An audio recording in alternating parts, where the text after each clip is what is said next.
warm welcome to our closing screening tonight. Thank you so much for joining us tonight. Адыгэбзэ къызгурыӏуэфхэт?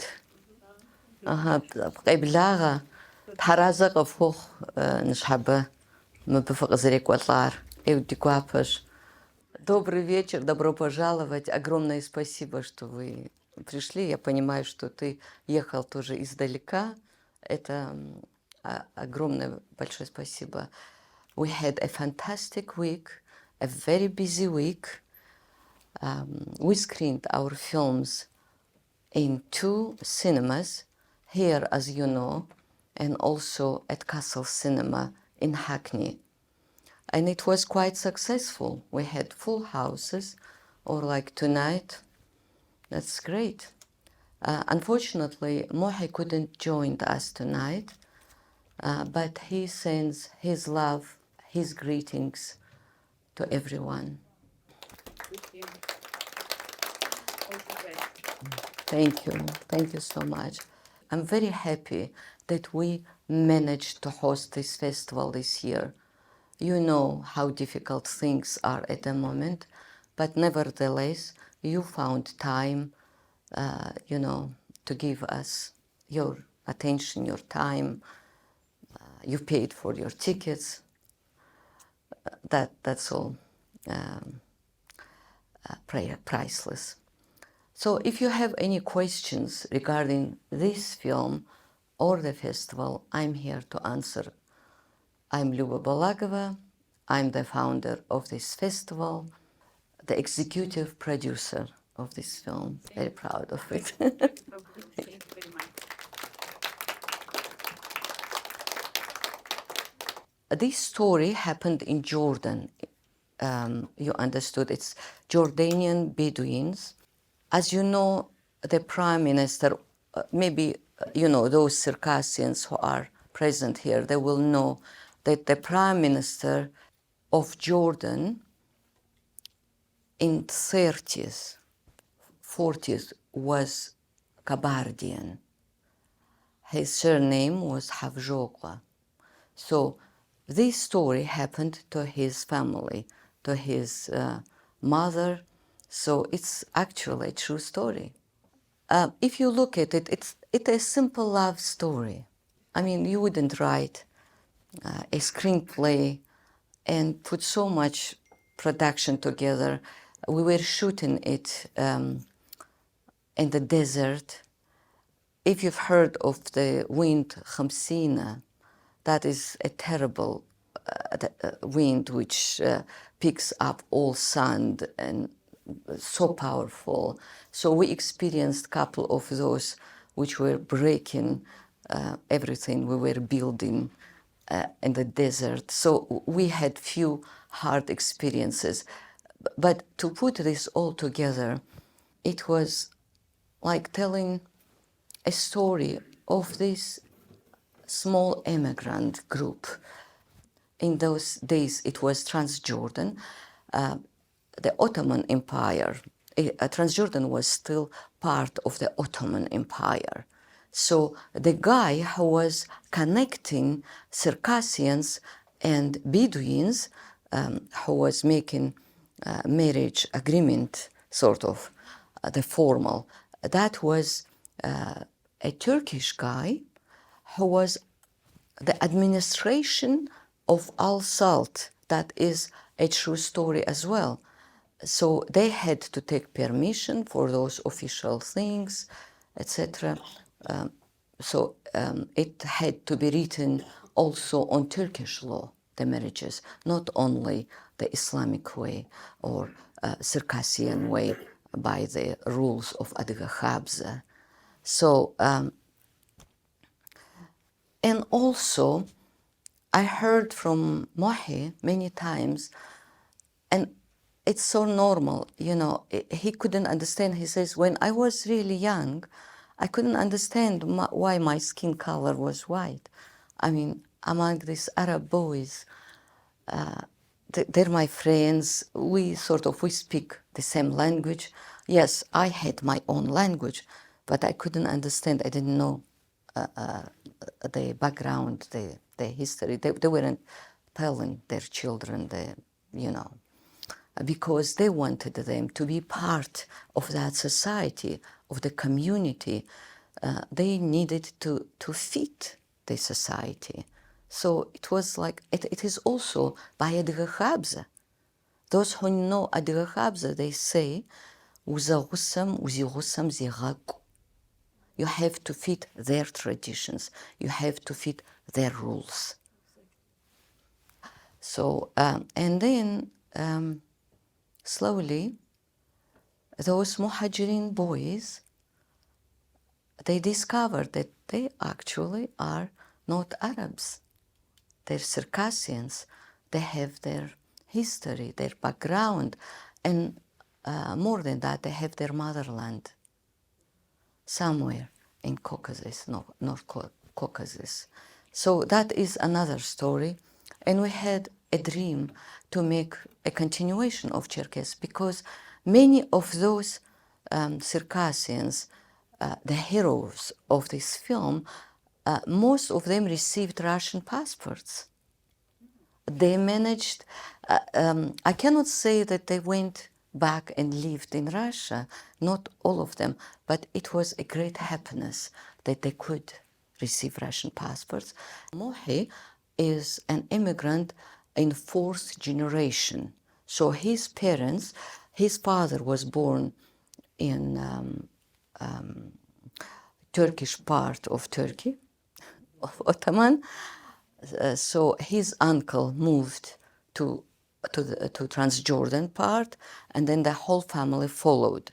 Although it all was together Ottoman Empire, but they were divided by regions, areas, So by telling this little story, love story, many Circassian children, new generations, they just discover who they are and what is their background. So for that reason, just to keep the memories, to keep, the love to their motherland, the understanding of what they are, this was just a modest sort of gift to them. That's why this film was made. And half of the actors, they're Circassian actors from Kabardino-Balkarian Republic. They're quite well known. So we brought them, invited them all to Jordan. And the cameraman, the light man, some key production people, they're from Russia. So it was, the sound engineer was from Germany. So it was like an international team that made this film. Yes, Team Barros. Hi. Can I ask you, how long did it take you to shoot the movie? How many days, how many weeks? 6 weeks to be exact. I remember that very well. 6 weeks. You know Mohy. He didn't let us rest at night. It was like 24 hours work, production.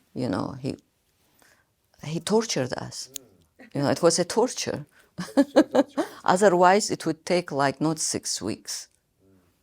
Because you can see that different locations, and those little houses, they were built. The Royal Commission, how do you call the organization in Jordan, they gave us the land where we could build those little houses, in the Circassian manners. So what is interesting in this film, the train, that is original. That was removed from the museum, fixed. So we had some budget, but the money went to these sort of things, building these little houses, fixing the train, because we wanted to keep the originality, the true picture. It was in the museum like for 100 years. It was a bit like Paris and Helen, except it has a happy ending instead of destruction of Troy and so on. So all stories that happen to people, they're very universal. Yeah.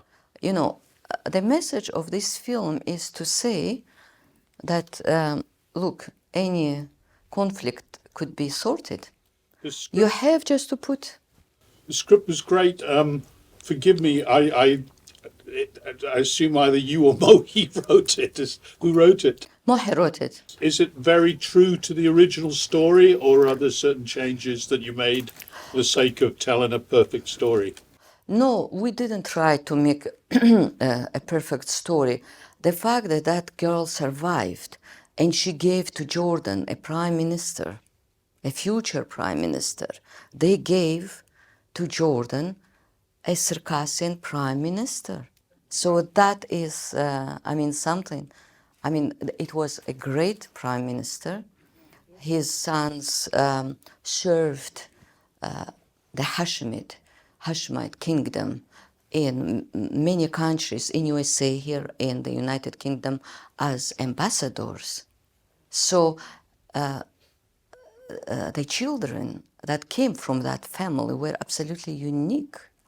Maybe you heard of Majda Havjokla.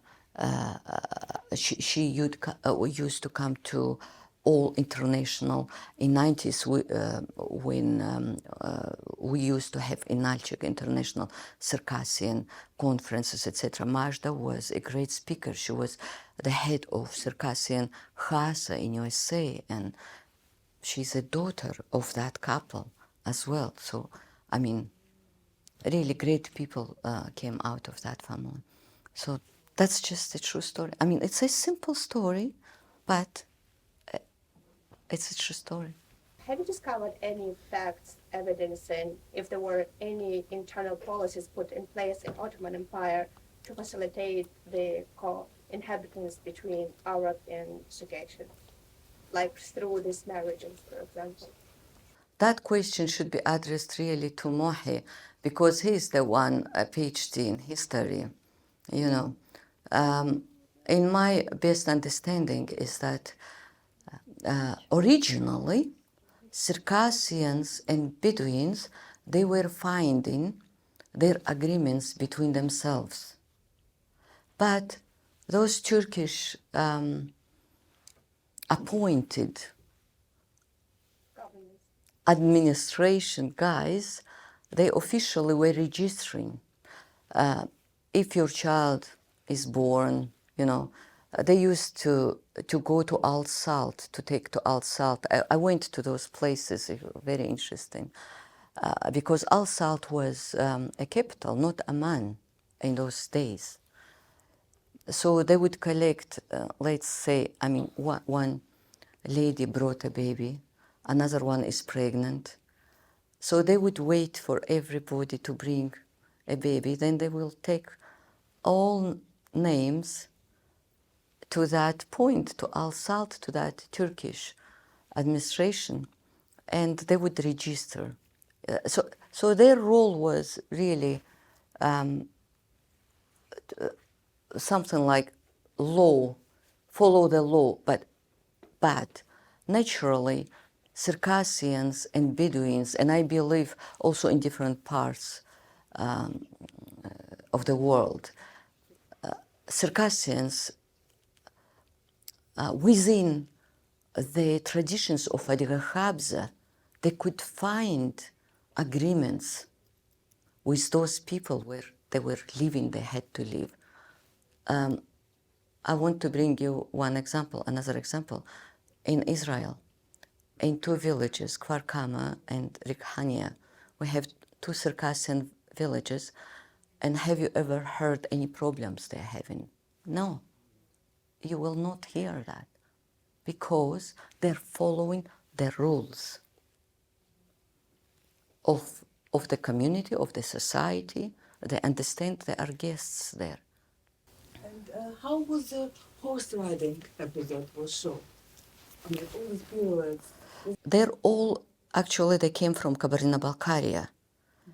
But those Arabs are also great horsemen, traditionally.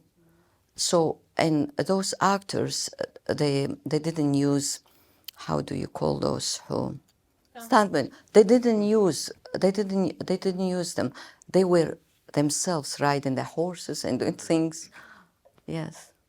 So So just a minute. did the main actor do that horse riding display? With the Circassian, no, because more than that, the Circassian guy, he wasn't that great on the horse. We had to bring from Kabarina-Balkaria, but the Arabs, they were great. My partner, Mohy Kandour, who made this film, he worked in the production of very famous American series called Bonanza. Later, he moved to Hollywood. He made amazing series about horses, horse culture.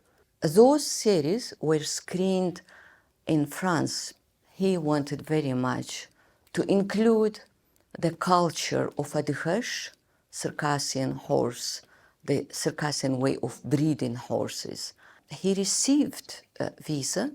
He could come to Russia, and he received great help to go to the places to find in Kabarina-Balkaria, those Adghesh, Kabardian horses, and make a story about them, about that culture.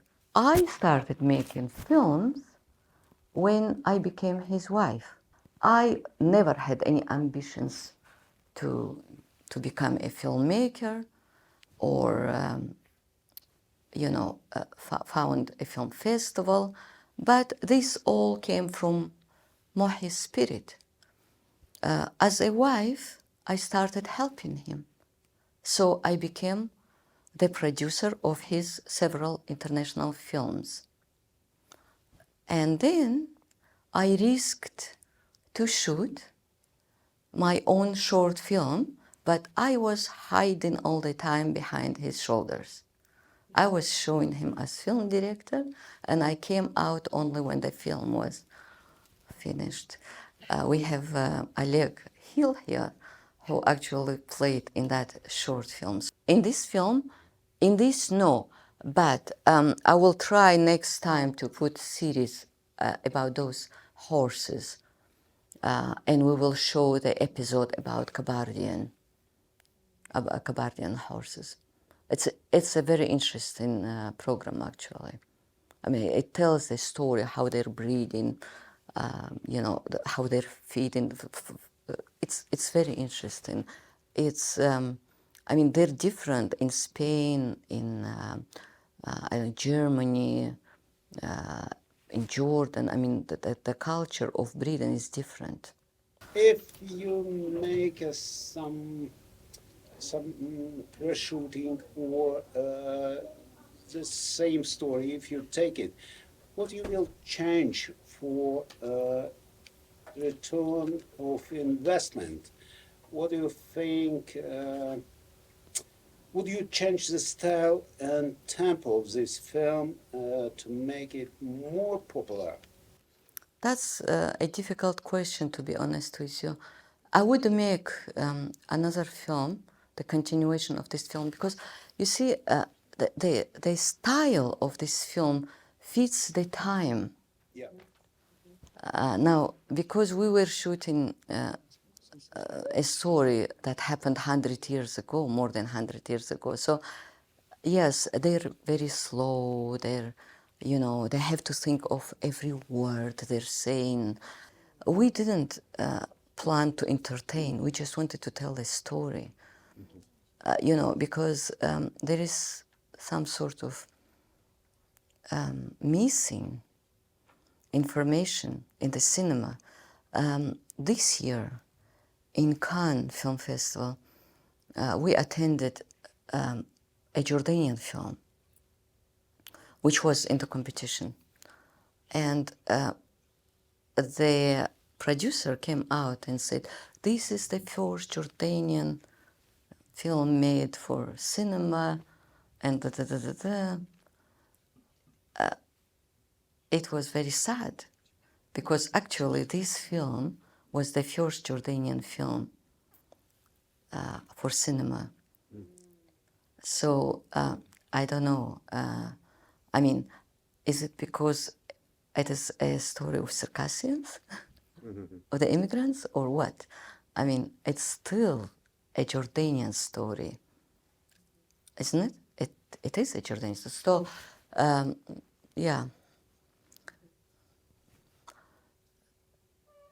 We will make more movies, Oleg. Inshallah, as Jordanians say. Can you tell everybody there's a little boy in the movie? You might know Kazbek. the little boy. Did you recognize Yeah, I Kazbek? recognize your That's son. Kazbek. Yeah, and I told Liz Jones, there's Yes, the Kazbek. son. Yes, He's so yes, cute. Kazbek. Because when you shoot a film, you know, the rule of shooting children is quite difficult. I mean, you have to get all sorts of papers done, and then Kazbek, he really worked for 12 hours. You know, once he was, I mean, yes, I mean, it's what you see. A small episode, but how many times from this side, from that side, repeat this, close up, and he at midnight he was really tired, and Mohy said to him, "Oh, I thought you were a Circassian man," and said, "I am a Circassian man." So that is part of the culture. I am a Circassian man, and Yeah. just he worked just like adult will work. Why you cannot do that to somebody's child, can you? No.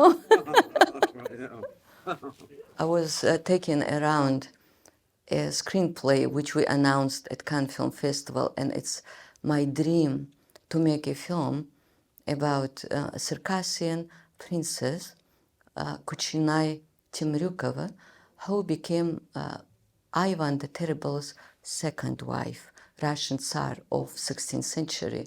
I mean, now he's known as a terrible, Ivan Terrible. However, with Ivan the Terrible, the Orthodox Christian empire was built. So he was a composer, he was very intellectual, he had a massive library, a collectioner. So the sides, the good sides of Ivan are not told, in my opinion, and also the Circassian princess is pictured very differently in the films, in the movies I saw. Very unfair approach. Those who shot those films, I'm sure my Russian friends here know of which films I'm talking about. They showed her as a wild, uncultured girl. But when you speak of Adiga Khabza, Circassian traditions, and when you know she was a princess, so Circassians have this Adiga Khabza and Adiga Warq Khabza, Circassian prince code of honor. And when the girl is raised up within that culture, she couldn't, no way you can become somebody as she was pictured. So I have a big dream to make that film. Ask what happened with the brother, with the bride's brother, the one who refused to go to the wedding? They found peace at the end. I mean, they found peace. He, you know, I mean, it was hard for him because it's not that he actually, it's not that he didn't accept Nart. He didn't accept that strangers came and took their land, you know. So that was quite difficult for him. He forgave. He didn't have any choice, I'm afraid. It's not within one family, I mean cousins. When Circassians speak about their cousins, they always call them sisters and brothers. They never use the word cousin. As one of the heroes said, they wouldn't marry a girl from their village because it would be very embarrassing because they know the family. The girl is like a sister. You know, they don't. But Bedouins, yes, between cousins to keep their wealth, whatever they have, I don't know. Thank you for coming tonight, and thank you for being with us during this week. Thank you. Спасибо большое. Thank you.